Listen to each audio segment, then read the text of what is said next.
Welcome to the Brainstorm with Sparks and Finn, a podcast where we brainstorm the science and philosophy of a new age, an electric universe age, and what it means for the human race, past, present, and future.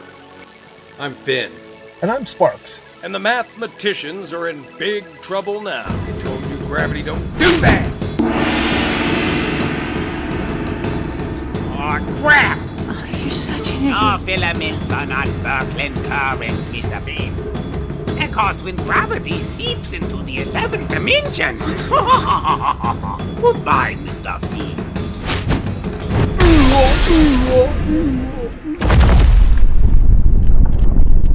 Yeah, space is electric. Sparks! Whoa, whoa, whoa, whoa, whoa!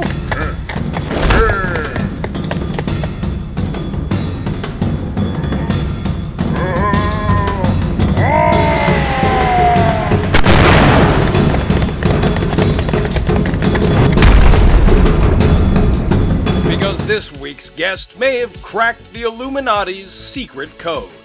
And now we know where the Anunnaki are hiding the Ark of the Covenant. The author of The Origin of Time, Origin of the Zodiac, and The Origin of Numbers. Please welcome the man who should have been king. Hip, hip! Hugh Evans. Now buckle up, ladies and gentlemen, and let's see where this one goes. Oh, are you recording now? Yeah, we are now live. Just started. I'm Finn. That's Sparks, and Hello. we're going to be talking about transmutation. Hi, Finn. Hi, Ben.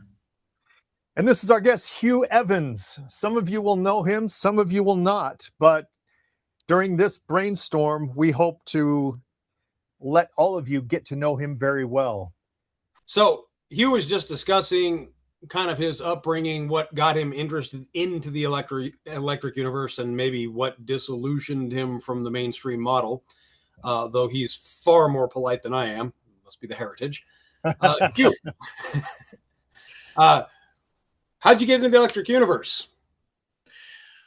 Well, I mean, I've always been interested in the stars, and I got introduced to Ben through my work on the stars and the constellations. So I live to the west of London, and when I was very young, there wasn't anything really to do in the winter.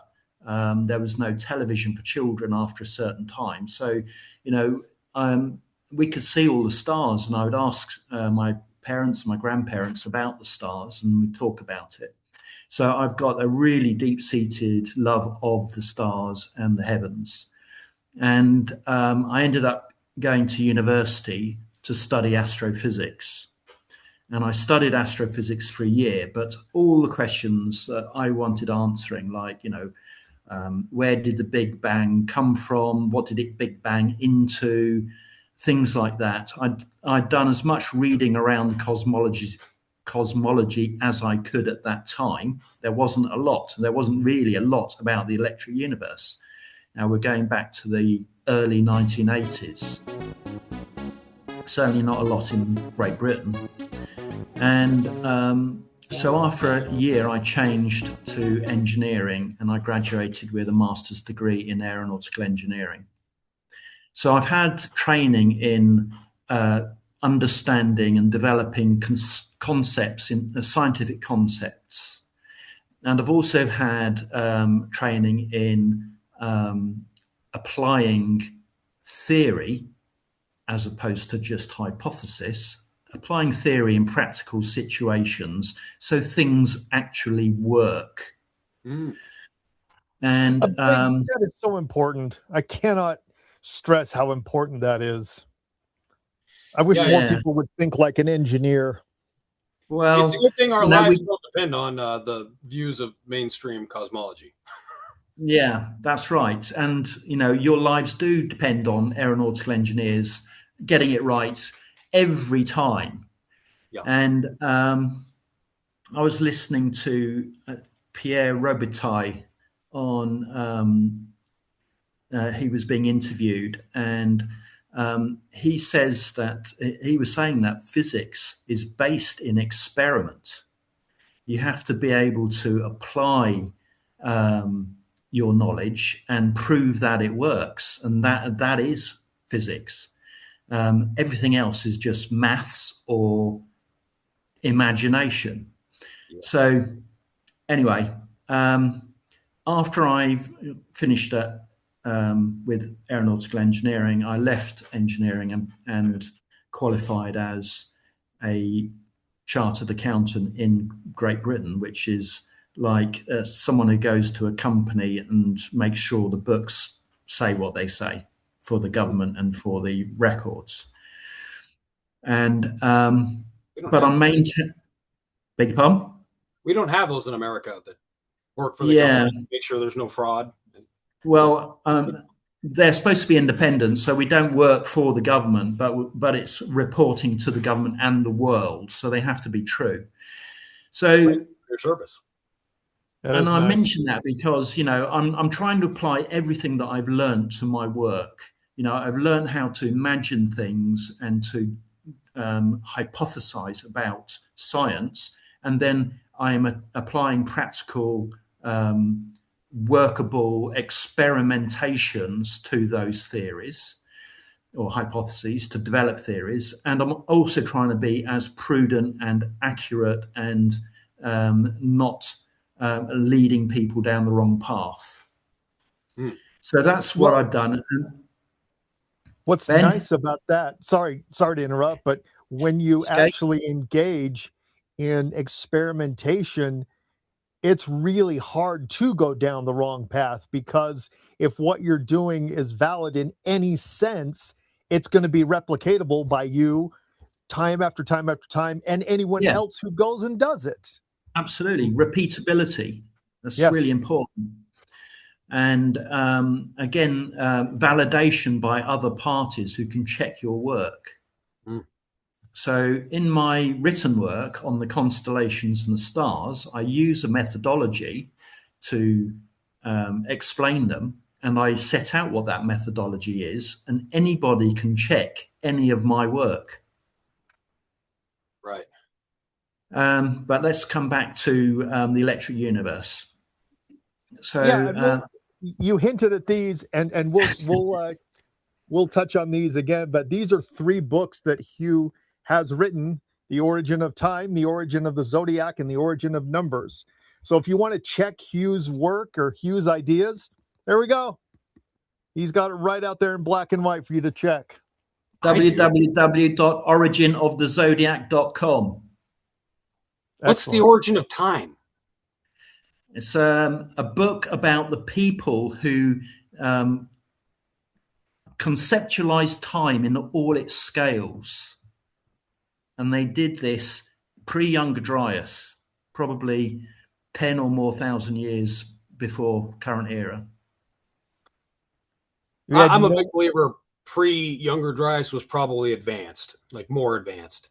I don't have any. They understood the movement of the heavens better than we do today. Yeah. Over long time scales. Yeah. And Jeffrey Drum, I think, has shown really beyond contestation that they were doing advanced operations with those pyramids. So I'm a big believer that time isn't a thing. One of the things you constantly hear about coming out of like the mainstream cosmologies is how time is like this mix. It's like the 4th vector in how you figure out space. But I think it's just an abstraction, like a forest is to trees. I think it's just an idea, and it's completely centered from the viewer. I think a fly sees time different than a human does. I don't think there's any universal standard of time. It's just perception. Do you agree with that? Yeah, pretty much. And our ancient ancestors did, but they also had the practical problem that we have today, and perhaps we take it for granted since it's universal and free, which is the measurement of time. You know, we have met this evening at 11 p.m. UK time, but we, the 3 of us, take it for granted that we will be able to understand when that is. If we had to rely on someone else giving us the information, they would control us absolutely. So today, the availability of time is ubiquitous and free, but it wasn't always like that. And in ancient times, the people who controlled time probably controlled everything. Is What do this you why mean by- Saturn's original name is Kronos? Beg your pardon? Is this why Saturn's original name is Kronos? Yes, maybe. I touch on the ancient interpretations of the gods, but my work isn't a complete explanation. Be a good question. You said something interesting. That you said that the people could control time. What do you mean by that? Well, in very simplistic terms, exactly what that sentence means. People who control time control everything. If you control measurement, as governments do today, you can determine how we trade between each other. But time is even more important. You can't do anything without being involved in time. Can you give me an example of like the government utilizing time as a mechanism of control? I can give you a very specific example. Harrison's marine chronometer. So Harrison was a inventor in the 1700s, and the British government, through the Admiralty, set out a requirement for inventors to provide a timepiece that could provide very accurate time so that ships could go from one point to another point and arrive at the same time. Because before Harrison's marine chronometer, they had to use a sextant, and they had to use charts, and they had to observe the sun and the moon and refer to charts, and then take measurements on things like currents and wind and estimate where they were on the face of the globe and how long they would take to reach their destination. And people took clocks as they had, like the one you might have on your mantelpiece or in your hall, onto ships. But because of the movement of the ship, the pendulums didn't work properly and they could not measure time. Right. And Harrison invented the marine chronometer, which is effectively a pocket watch that would sit in your hand, with all the mechanisms going around in the plane of the face of the pocket watch. Sure. And he used this to guide a ship of the Royal Navy and get it to its destination right on time.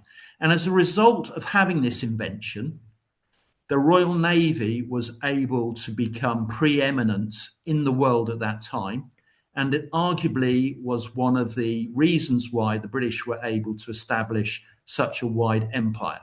So that is a direct example of, if you control time, you can control everything. Got it. So just a better technology for coordination. That's very interesting. Little inventions that change everything. I was reading the other day that the Mongols had spurs for their horses, or stirrups, and nobody else did back then. That's why nobody used cavalry. It wasn't invented until much later. Things. Certainly, the Romans didn't have stirrups. Yeah, they use theirs for troop movement, not necessarily for. Anyway. I'll give you another example of controlling time, and I'm going to refer to my work now. So I have come across what I believe to be the origin of the zodiac. I wasn't the first person to suggest that there is a vast star map in North Wales, but the people who had suggested this had only suggested a few of the constellations. Ursa Major, which is on top of Cad Idris. And I managed to understand that the rivers on the mountainous area in North Wales were the ecliptic. And once I understood that, all the constellations of the zodiac can be found on the surface of the ground. Is this man-made? Man-made. at least 5,000 before current era, out of stone, Stone Age, circles, standing stones, and it's all written in Welsh. So if you are able to understand what the mountains are called, the rivers, then you can see where the constellations are. And I document all of this and show where all the maps are within the overall scheme. And North Wales was chosen because it is free of ice and cold weather through the winter. It's 52.5 degrees north. So what is an equivalent place in North America at 52.5 degrees north? You're going to have to help me here. Probably Let's see. Pacific Northwest. That's very. How far north is Salt Lake City? About 44. 44 north. So probably up near the Canadian, probably up near Idaho, maybe even close to the Canadian border. What is the latitude of the Canadian-US border? Do you know that? I'm actually looking that up right now. Give me just 1 second. I've zoomed in on Google Earth on my map, and I'm trying to see if it'll put up latitude and longitude on here. I'll edit this out so you look really smart when you come up with it. Okay. Okay, you said 52? Yeah. 52 that's up in Canada. It's well into Canada. No, let me hold on. No. Okay, 52 is in Canada. So just across the border a few hundred miles. Yeah, it's not that far from the Pacific Northwest. We have London weather where I'm at. Nothing but rain and gray skies. But what latitude is that? Hell, I don't know, man. Okay, whereabouts are you, Finn? Huh? Whereabouts are you? I'm near Seattle. Okay, right. Okay. Okay, Finn, you're about 48 degrees latitude. Great. Okay, well, it's pretty mild there. So, you don't get hard winters, I guess, and it's not too hot in the summer. Yeah, it's nice here. And you can eat everything. But, go to Toronto and the winters are incredibly hard. Mm-hmm. So because of the Gulf Stream, Britain and Wales in particular, they have very mild winters and, just wet summers, and pretty much grass will grow all year round. So you can feed animals. And importantly, if you want to have a time measuring machine, you want to be able to have a high degree of finesse to be able to measure differences in time. So if you try and measure the day length at the equator, all the day lengths are the same, right? Okay, right. That's the point. One of the features of the So equator. there's no finesse in measuring the day length. You wouldn't know where you were in the year. Go up to the Arctic Circle where you got 6 months of daylight and 6 months of sunlight. Again, you've lost all your finesse. If it's winter or summer, that's it. I got it. So what you want to do is you want to go as far north as you can to still have a degree of finesse and but not lose contact with the seasons. Sure. It can't be too cold, it can't be too hot. And Wales is a really really great place to do that. And in the Book of Enoch, it actually says that Enoch took instruction from Uriel, where the first day of the month of the summer solstice, the day is twice the length of the night. It's actually written into the Book of Enoch. And that only happens at 52.5 degrees north. Really? And Cada Idris is 52.6 degrees north. And Idris in the ancient British mythology is the great astronomer of Britain. And in the Muslim faith, Idris is also Enoch. So Enoch and Uriel are both Welsh titles. Can you pinpoint? Can you pinpoint where Sirius is on this British map? Yes. Has anyone dug there? They've got a church there. All the top 20 brightest. Remember, that's where all the conspiracy theories tell us that all the Anunnakis and stuff come from Sirius. Makes you wonder if they got something buried there. Well, I mean, all the top 20 stars, brightest stars, including those in the southern hemisphere not visible from Wales, are actually mapped on the ground in Wales by towns with the name Llan.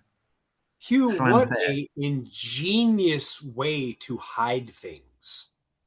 Like if you were some priest class, you make an equivalent that can only be in one latitude because of everything he just described. And then you hide the things in the star constellations, right? And that tells everybody where they really are. Or it tells the elite where they are. And all the plebs are thinking they're talking about outer space. Yeah, well, that's exactly it.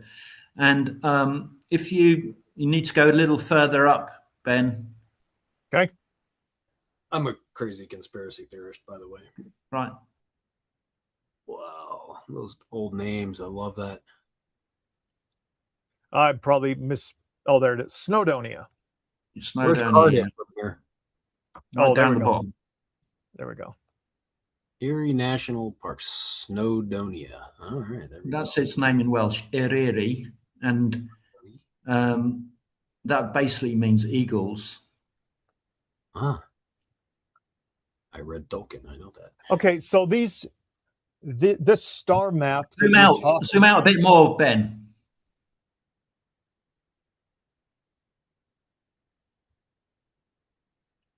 Bit more.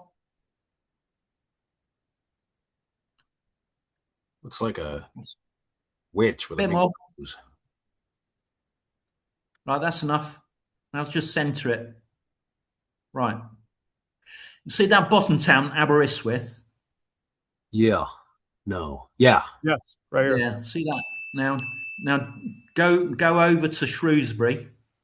Shrewsbury. Right there. Yeah, and then go up to where the sign says M53. Straight up, M53. Yeah, right. that is the entire area covered by the star maps of Gwynedd. Holy crap. That's huge. It is. It's over 1 million acres. It's closer to 2 million acres. It's the largest ancient artifact on the face of the planet. Wow. Matt, have you ever heard about that? I've never heard about this. I never heard about it until I watched his show about it. Wow. So it's all written, Ben, in the books, the 3 books that you have. I want to grab some shovels and head over to. Well, you can. If you get over here, I'll show you around. Alrighty. So see where it says Bangor. Oh, sorry, I was just mapping this out. Can you grab Gareth too? We can go cruising. Get the whole gang together. Can we do what? Grab Gareth. We can go cruise. Yeah, Bring them along. Get the Wouldn't that be cool? Electric Universe gang involved. Yeah, and Ben, you have to drag that triangle right up to the top where it says Holyhead as well. Holyhead. Holyhead. I see it. Top left. Top left. Right at the tip of the peninsula there. That's it, yeah. Oh, really? Yeah. All the way out there? Yeah. Yeah. Good. It should look like all of that. All right. What's all that now? Wow. That's where the star map covers all of that. What else is in this square that should be important? Like, is there any famous? Gold? Huh? Gold? Gold? There's gold in there. Oh, that's what the Anunnaki were after. Gold. Wow. Erie National Park. Oh, Shrewsbury. Hugh, who discovered this? Because that is a huge huge area. I discovered it. You did. Now, how did you do that? Walk us through how you did that.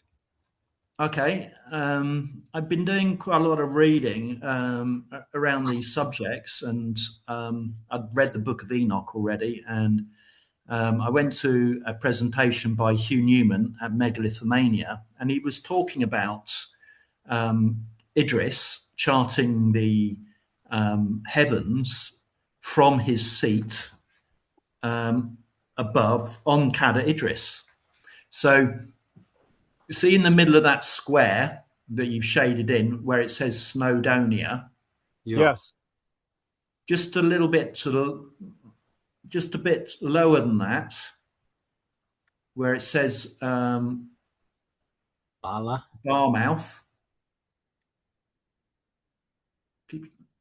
Yeah, zoom in on Barmouth a little bit. Barmouth. There, zoom in. Right, stop. See Penny Gadda at the bottom there? Yes. Yeah.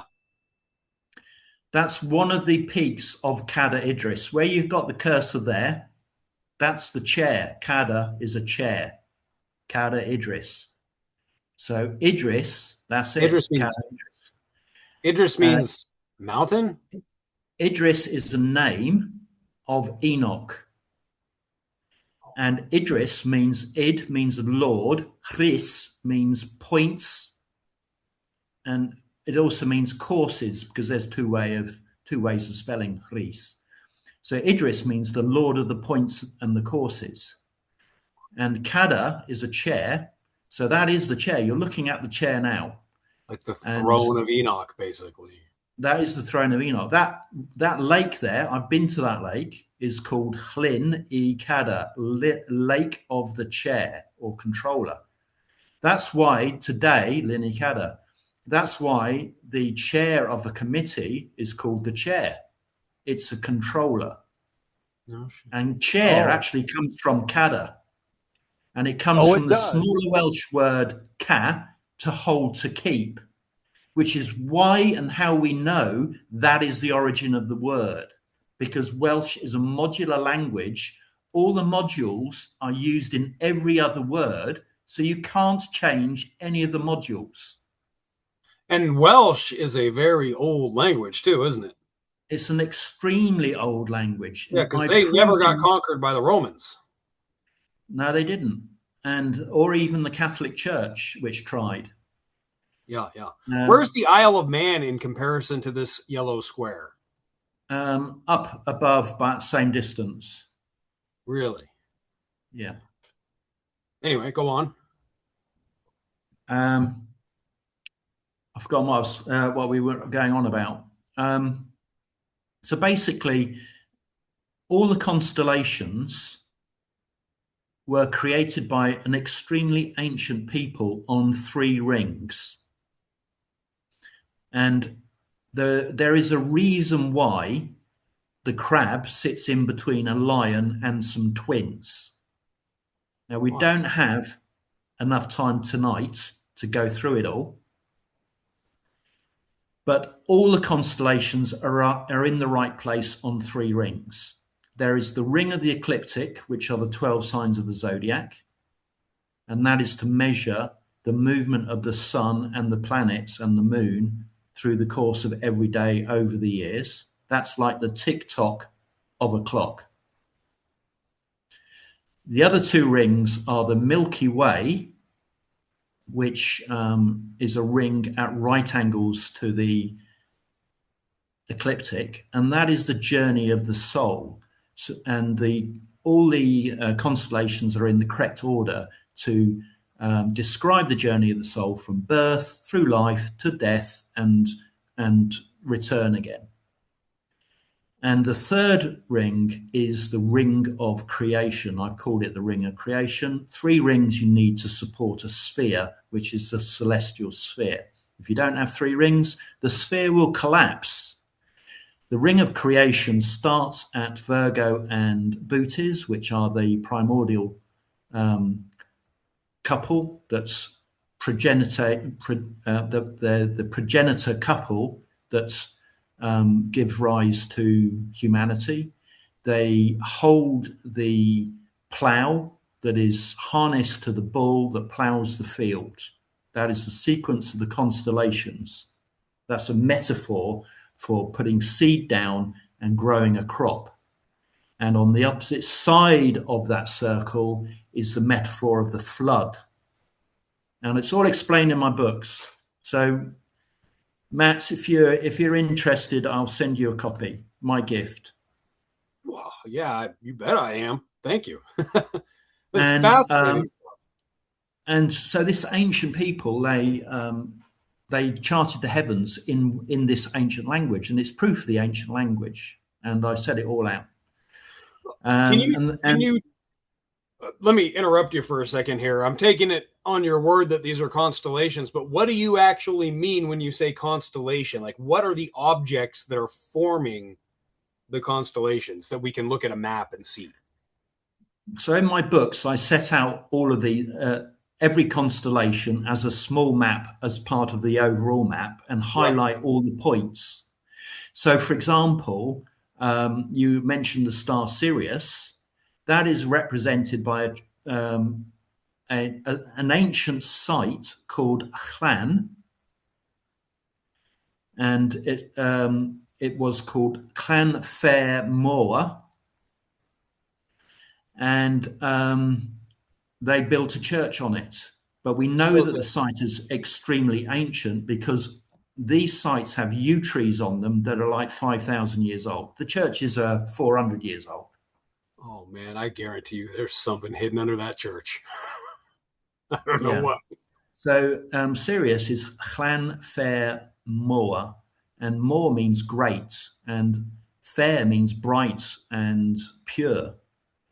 And it's the brightest star in the heavens, Sirius, and that's why that town has got that name, and it's exactly rightly named for Sirius with regard to all the other constellations. Ben, grab the Templars. I know where the Ark is buried. Yeah, right. Well, there is a story about one of the arks being buried in South Wales, but that's an aside. That was disinfo. Now we know about their star map.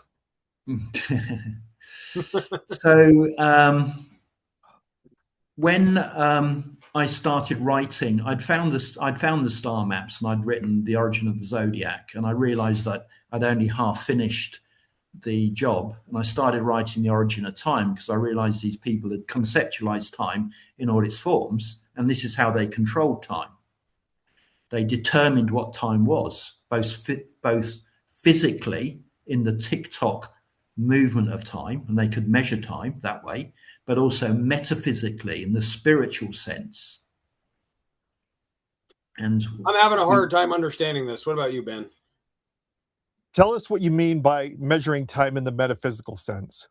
Yeah, like how, like I understood the argument about developing the watch for maritime travel because that's a technological supremacy thing. But what are we talking about? Like we understand time requires, what is it, 3 different things in order to exist. We need to have an event that happens at one point, an event that happens at another point, and a predictable event that happens repetitively in order to be able to even measure time, right? Yeah, that's measuring time around the ecliptic, because if you do exactly what you've said and correlate it with the movement of the sun, the moon, and the planets, you will be able to measure any time you like, forward or backwards. Yes. And they did this. But once you then understand that time has a forwards and a backwards conceptually, you have to build that into your understanding of reality. So people had an understanding that they looked like their parents and their children looked like them, and they wanted to explain that in a way that made them feel good about how they felt in the world. Some people may not believe there is a soul. I think they did believe there was a soul because they created the ring of the Milky Way that shows the journey of the soul. But what I what I think is important, it shows that when people charted the heavens, they had an extremely sophisticated understanding of themselves and of life and of nature and the world. And they did this tens of thousands of years ago. Which is So amazing.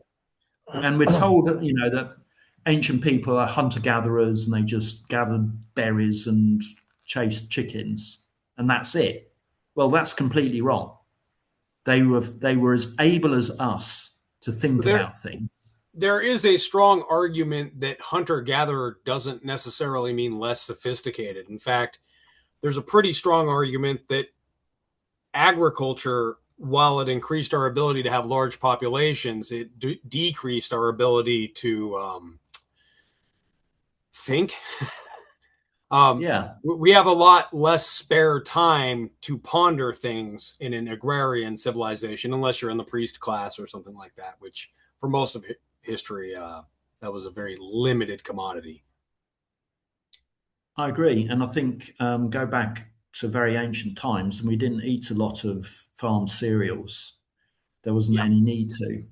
And their diet was better, probably in many ways. And arguably, we only started growing cereals to feed a poorer class. Mm-hmm. Sure. And they say hunter-gatherer, that lifestyle, like surviving the time you put into gathering food, was probably less than what a farmer spends. Yeah. I've never done either, so what do I know? Well, they found headless beef carcass bones in the islands north of Scotland, where there must have been like a priestly class there, and so they were having these headless cow carcasses transported there to feed them. Mm-hmm. And what's the significance of it being headless? Well, it's just there's just not a lot of nutrition in the head, so you cut the head off, save a bit of weight, and just so it indicates a sophistication of society. So you have people who are supported by another community, and transportation, communication. Oh, I saw a Graham Hancock, not a debunk, but somebody who was arguing against Graham Hancock. Although I don't think he disproves the idea of ancient advanced civilization, what he did do was show during the Younger Dryas period, there absolutely is a trail of evidence that leads to Göbekli Tepe, the relief carvings and things like that. And then what he did is he showed this entire area was filled with these hunter-gatherer societies, and they weren't small. They were huge. They were a civilization, and they would meet and gather and trade. So it wasn't like primitive like we think of it. We're just scratching the surface at Göbekli Tepe. Yeah. I've was done built by hunter-gatherers. Maybe. Yeah. Or they were doing some hunting and some gathering, but they were doing a lot more important things as well. I write about a bit about it in my book, The Origin of Time. The Karahan Tepe is on a line from Göbekli Tepe to Karahan Tepe, which is sunrise on the winter solstice.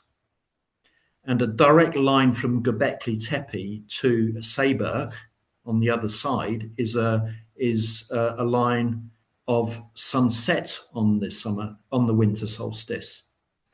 And if you go to Seybirk, Karahan Tepe, and Göbekli Tepe is on the highest point just above the Haran plain.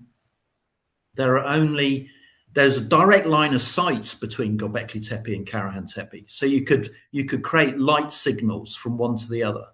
And there is only one ridge in between Seybirk and Göbekli Tepe, and one ridge in between Seybirk and Karahan Tepe, which are on the same latitude. So if you had like a sighting tower on those two ridges, you could communicate simultaneously between Seybirk, Göbekli Tepe, and Karahan Tepe. How far away from each other are they? They're about tens of miles. Okay. but there's direct line of sight. And that indicates that these communities were connected and they had a common language. Yeah. Well, they could have easily done that. I mean, where we communicate and talk to family members between communities, you're saying that that could have been done there as well.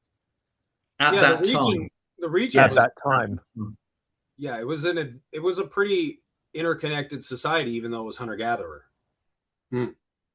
Wow. Can I steer the conversation back to, and forgive me when I was gone for just a minute, maybe you covered this.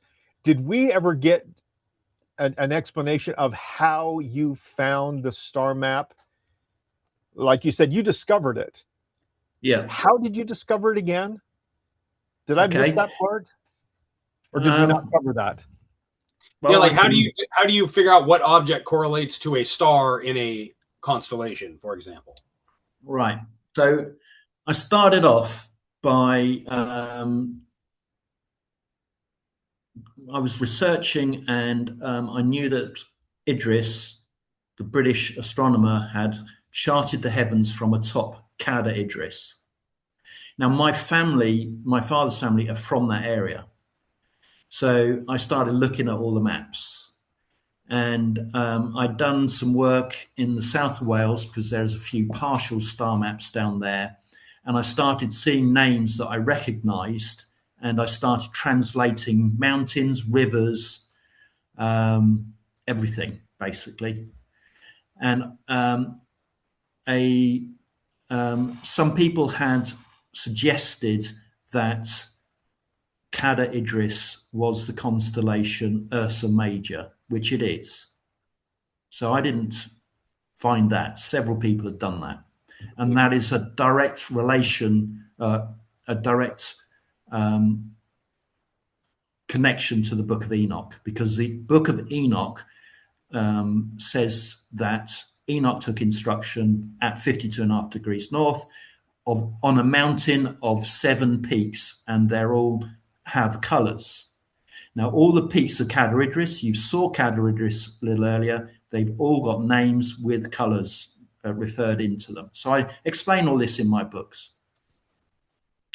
And my breakthrough was understanding that the rivers around Cadair Idris were the ecliptic. That's what their names mean. Really? Yeah. And once I realized that's completely new, I could then find all the constellations around the ecliptic because they're written into the landscape in Welsh with stone circles and towns and standing stones, even down to field boundaries. The fields have got stone walls. They're 4,000 years old. And the names have not changed. Wow. So this is like Andy Hall discovering geology by recognizing triangles. It's like we get the rarest people on this show. I love this. So the ground features are so prominent that they probably determined the stars in the constellations above, not the other way around. So if some constellations, the stars fit well on the ground. There's loads of mountains in North Wales. It's all mountains and valleys. Like the 7 bright stars on Cadair Idris. It's a great fit. Alongside Ursa Major is the very easily recognizable constellation of Corona Borealis. It's like a C in the night sky. And there aren't a lot of mountains in that particular part of the star map. So they've embellished the ground with stone circles and standing stones. And there it is. And then there are constellations where the stars are not very clear in the night sky above, like Pisces. Pisces is not close to the Milky Way. There aren't very many bright stars there. So the ground features, which are very specific, they have determined the location or the choice of the stars in that part of the night sky that make up the constellation Pisces, to the extent that even some of the brightest stars in the constellations have not actually been used in the constellation. So, and that's part of the proof that the star maps of Gwynedd is the origin of the zodiac, the modern zodiac we know today.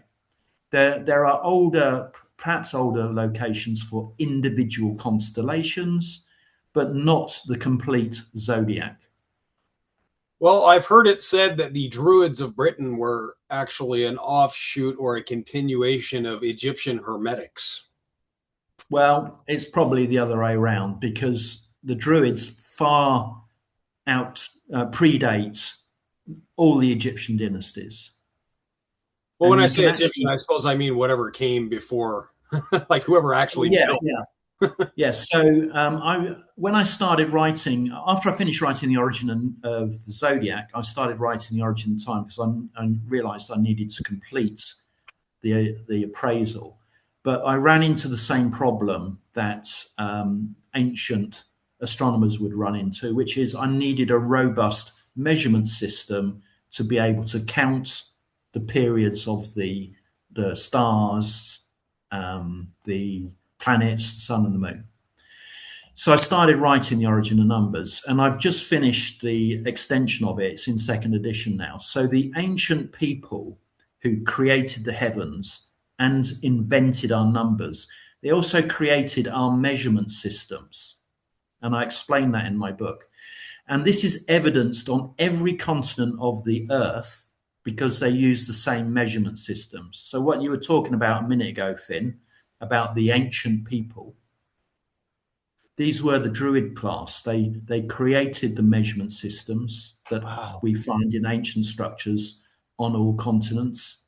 They named them. They're created on 60, right? Beg pardon? They're based on the number 60, right? Not the number 100. We count to 100 and then start over. Well, that's a base counting system. So most of them were based on a 6, 12 or 60 counts. The meter is very old, and that is 100 count. They use different measurement systems where the system helped them achieve what they wanted to achieve. And they created great monuments, and they wanted to use integers where possible, because they didn't have the use of handheld calculators or computers like we do today. They wanted to build everything in integers, and even using pi as 22/7. They could manipulate integers and simple fractions very easily. So, for example, the outside ring of Stonehenge, the diameter or the radius of the inside of the outside ring. So the outside ring is a ring of stone. The internal radius is 100 Roman feet. The external radius is 100 Greek feet. And in my book, The Origin of Numbers, I show all the ratios with between the different foot modules that were employed in ancient structures across the world. The meter is 3 Belgian feet of 1.08 English feet. So the first question that comes to my mind is the significance of that. Tell us why that is significant. It's significant because when considered together with the charting of the stars and the use of language that joins the two together, you get a combined proof of this ancient pre-Younger Dryas people who occupied all parts of the world. They may have been a senior class or like a scholarly class, but the evidence of them being in all parts of the world is there for us to see. when you consider this together. Yeah, we find the same building techniques on different continents from people who would That's it. never have met each other. I've Same just come back lifestyles. I've just come back from Easter Island looking for the foot. The Maui statues are built on the foot-based measurement system. Really? Oh, they are. So they're feet tall. They're not meters tall. I've got a database of all their measurements in meters, and I've changed it all back to feet, and it makes sense. Very So interesting. are they integer feet in Yeah, height, quite a lot. or are they fractions of feet in height? Quite a lot of integer feet, quite a lot of 6-foot modules. I wonder if all this measurement stuff is just old code, like ciphers. Like if you understand what system of measurement is being used, you can look at a structure and you can decode it by its measurements. Do you know what I mean? Yeah, there's a lot of people working on this. I know people who are presently working on exactly that. Yeah, numerology, people that are into numbers, the golden ratio. I'll bet you there are messages encoded in architecture based off that. And I'll bet you that damn sky map is a way they hide stuff. Well, I mean, there are constellations set out in the landscape in North Wales that are only visible partially at the other side of the precessionary cycle. They're presently invisible. What do you mean by So that? there are, as part of the star map, there are locations set out in the ground that represent the stars in the southern hemisphere that are invisible from North Wales. Oh, now. I see. So somebody brought the data up and had it made. Correct. Like the Southern Cross and whatnot. Exactly, the Southern Cross and the location of Alpha Centauri. You ever heard that one, Ben?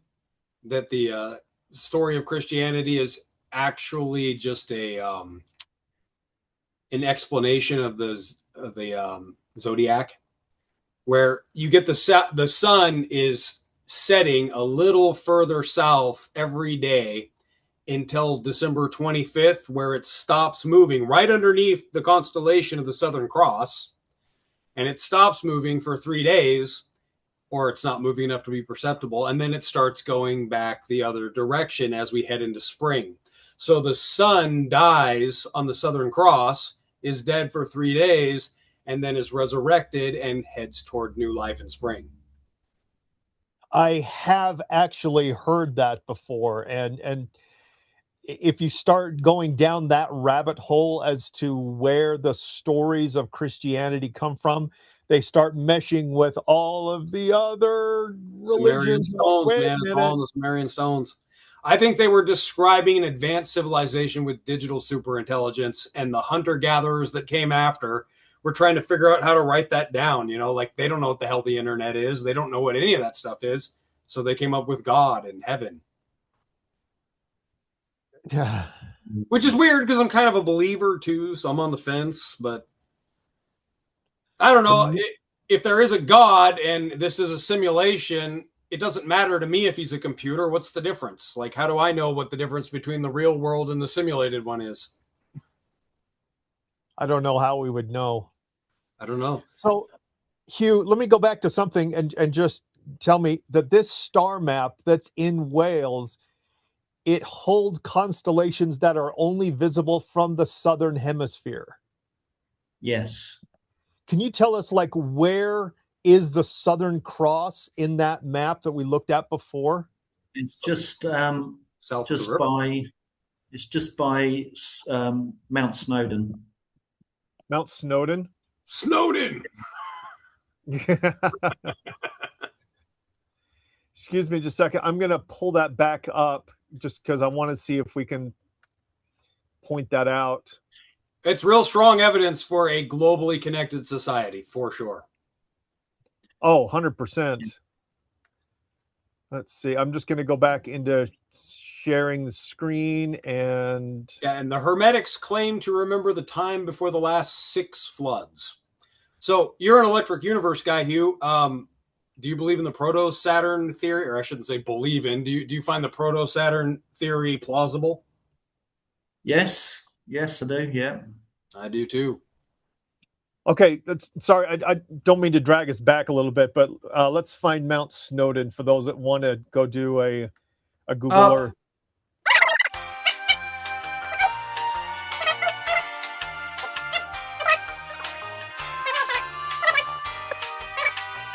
Yeah, see that town there, Beth Gellert?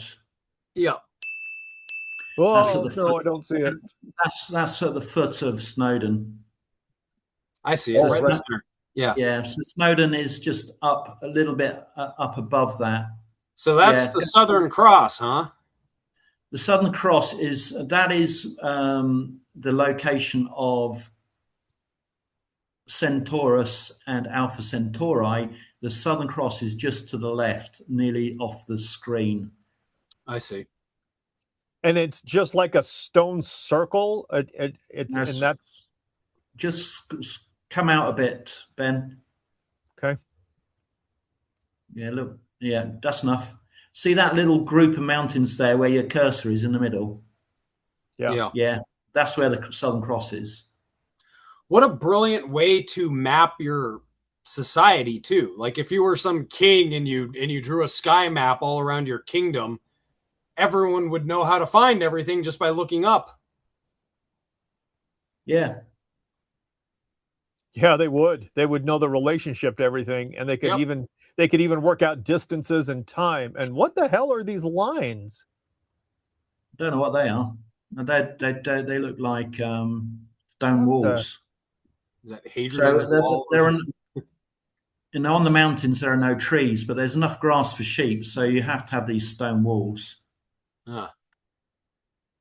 We've got polygons, polygonal walls. Yeah. Okay. Well, is that Hadrian's Wall? It's huge. Wrong part of that area, but yeah, little old Hadrian's Wall. Okay. Well, there's something else to investigate. Very cool. That is very cool. All right. Well, we got to figure out an expedition and get over there and dig up their UFOs and shit that they got hidden. There's, I think if we were to come over there, we would have a lot that we could talk about. And Hugh and I have talked in other times, and I know that there's a lot more that we could cover. So, Hugh, I think we're going to wrap it up for today, but we will definitely have you back on if you're amenable to that, because there's a lot more that we can cover. We never even got into transmutation. We didn't even get into transmutation. I steered you away to my favorite subject. It was all your fault. And you didn't even notice. So, yeah. Well, I'll come back and we'll talk what you want. And in the meantime, I'll send you some books, Finn. All righty. Yeah, let's get you back on. I want to go into transmutation. Part two will be transmutation. Yeah, me Absolutely. And Finn, we think we got it figured out. Well, got some reading to do. You got some reading to do, guys. Alrighty. Yeah, well, thank you for coming on, man. It was a pleasure. Thanks for inviting me. It's been a lot of fun. Nice to meet you. All right. Hugh, thank you much. If World War III doesn't end the world, Ben. I'll see you next time. Cheers. Bye-bye. Take care, everybody. Bye-bye. Thanks for listening to the Brainstorm with Sparks and Finn. Hope you learned something new or found some food for thought. If you did, take a second to smash that like and subscribe button. Consider joining our Patreon to help Sparks and I spread the word. And then join us next time as we explore this amazing electric universe. Cheers!